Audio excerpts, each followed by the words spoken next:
We're sailing south. We're leaving here, Hobart, Tasmania, sailing now for 8 days to the Antarctic. On the way, we'll stop in on Macquarie Island. We hope to get in on Mawson's hut. We have a team of restorers to work on that hut. But conditions in the volatile Antarctic, well, we don't know what they'll be like. Pack ice, thick pack ice, may even prevent us getting to the places we'd like to. That is the mystery of the Antarctic. Heavy weather besets us from the outset. Hobart disappears under a pall of mist as we sail down the Derwent River on a journey that will take us the next 26 days. Our last link with mainland civilization is the pilot, clambering down the Jacob's Ladder to board the pilot boat that's guided us down the Derwent. Our aim is to first sail to Macquarie Island, explore it, then sail on for a total of 8 days before reaching the Antarctic coastline, Commonwealth Bay and Mawson's hut. There we'll attempt numerous forays in an expedition organised by Aurora Expeditions. Our leader will be Greg Mortimer, the first Australian to summit Mount Everest, an organiser of hundreds of trips to the Antarctic, climbing and naming Antarctic mountains, and crossing South Georgia in the wake of Sir Ernest Shackleton, among his many achievements. Greg, where do you put this particular trip ahead in the scheme of things? It's the most difficult thing we do. It's, I never know, and I still don't know today, what to expect of this trip. And it's exciting like that. It's enticing. I've been very excited for months about coming on this trip. Okay, now we're looking at satellite images right now that put massive amounts of ice out there in Commonwealth Bay outside of the hut. At the entrance to Commonwealth Bay, or a little away from the coast, there's a band of ice. In near Commonwealth Bay, it's open water because the wind is so strong it just blows the ice away. So can we get through? I'm confident. Our vessel is the Russian icebreaker Marina Svetaiva, manned by a crew of 40 Russians.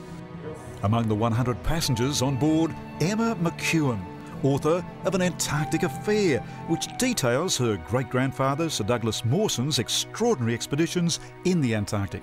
Well, he claimed a lot of territory for Australia, Antarctic Territory, and I think without his achievements we certainly wouldn't have the claim that we do have today. Well, Emma, tell me about the book. This book is about my great-grandfather's journey to the Antarctic, particularly his expedition from 1911 to 14, on which he almost died and for which he was knighted. And the title refers to his love for the Antarctic, as well as his love for my great-grandmother, Paquita, who was at the time waiting for him to come back. You've recreated some of the garments, some of the famous garments that your great-grandfather wore. Maybe you could... Yes, these are replicas of the balaclavas that he took on his expeditions. Well, let's both try on one. Okay. You've got... There we go. You've got the famous... Well, the one I'm wearing, yes, is the one that everybody knows him by.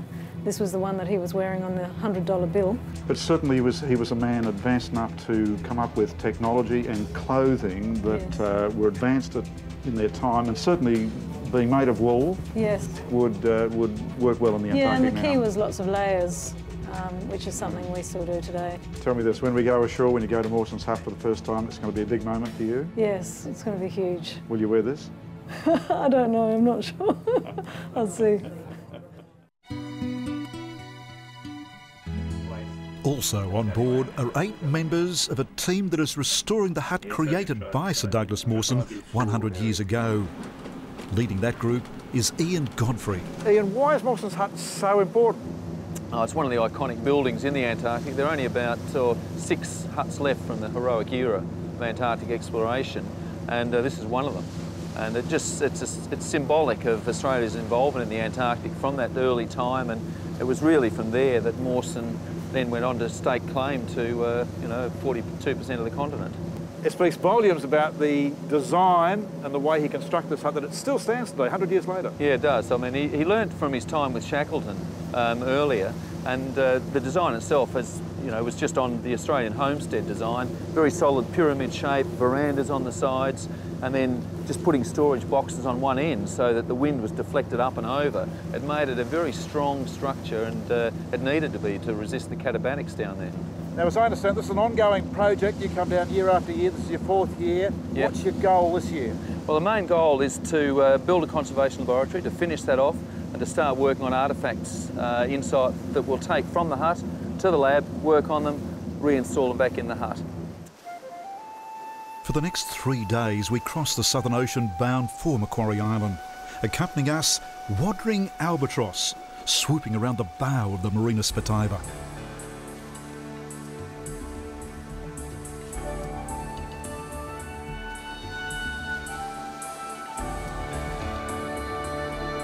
Keenly photographing them is acclaimed scientific writer Dr. Karl Kruszelnicki.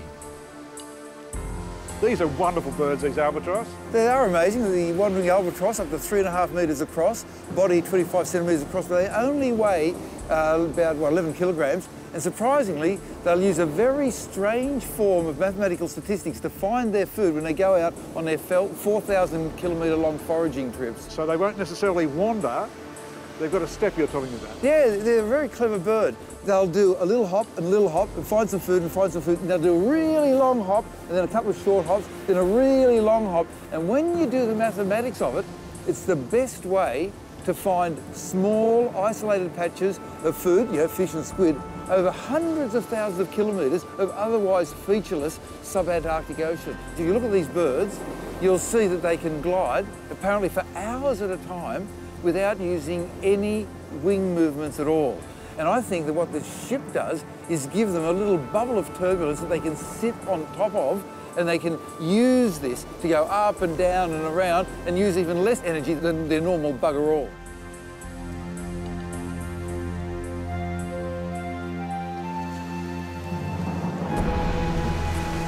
The Southern Ocean is renowned for its big seas and wild weather, and as we sail further south, true to form, it turns ugly. A force 8 gale has hit us, and great waves begin to batter the Marina Spettiva on its starboard side, crashing over the bow and tossing us round like a cork in a dishwasher. These waters of the Southern Ocean are the most turbulent in the world, with waves 8 metres high washing over us. They're conditions that make getting around below deck a challenging exercise. After almost 1,400 kilometres, we emerge from that storm to sight our first objective, Macquarie Island. Now, in geological terms, it's almost brand new. It appeared above the waves less than 700,000 years ago, and the geological processes that shaped it are still highly active. In our next episode of Travel Oz, we'll explore Macquarie Island, looking at 2 very distinctive features. First, it's the only place on Earth where the ocean's crust can be seen above sea level. And it's home to an extraordinary range of creatures. Some 4 million penguins and more than 100,000 seals. Easy to see why Sir Douglas Mawson described this as one of the wonder spots of the world. Later in this expedition, we'll sail still further south for yet more encounters. Killer whales hunting at sea. Emperor penguins, chicks leaving their parents. And leaping adalies, fresh from catching fish. We'll also visit Mawson's hut, preserved in the ice for 100 years. We'll explore the massive Mertz Glacier, one of the largest and most dangerous glaciers in the world. And we'll find a food depot left 100 years ago by the Mawson expedition.